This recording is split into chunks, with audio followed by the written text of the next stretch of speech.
one of the things I've noticed, with online business brokering versus real estate brokering, it's kind of the same deal.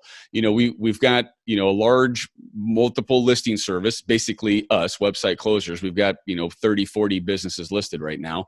We'll sell 80 to 120 businesses this year. We are like the MLS of online businesses, and businesses that get listed, they get multiple offers. They get lots of interest in it. Now it doesn't always drive up the price like sometimes real estate can. And then due diligence has a factor. You're starting to uncover, warts and stuff in the deal that has to settle out too.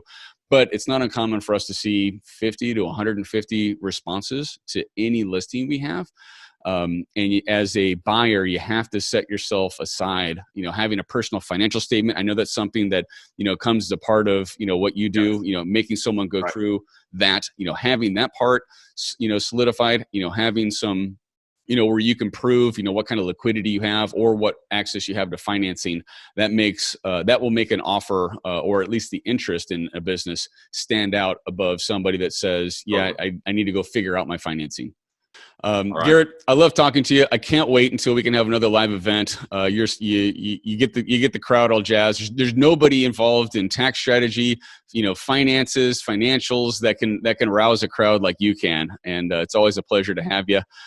Thanks again for the strategies that you imparted. Looking forward to seeing what comes from this. And for those of you that are watching, Garrett's the real deal. If you're not moving to Puerto Rico, he is the best person for you to talk to about tax strategies. So I would encourage you to reach out to him. We'll have all of his information available here. And Garrett, thank you very much for joining us again. I can't wait to see you in person.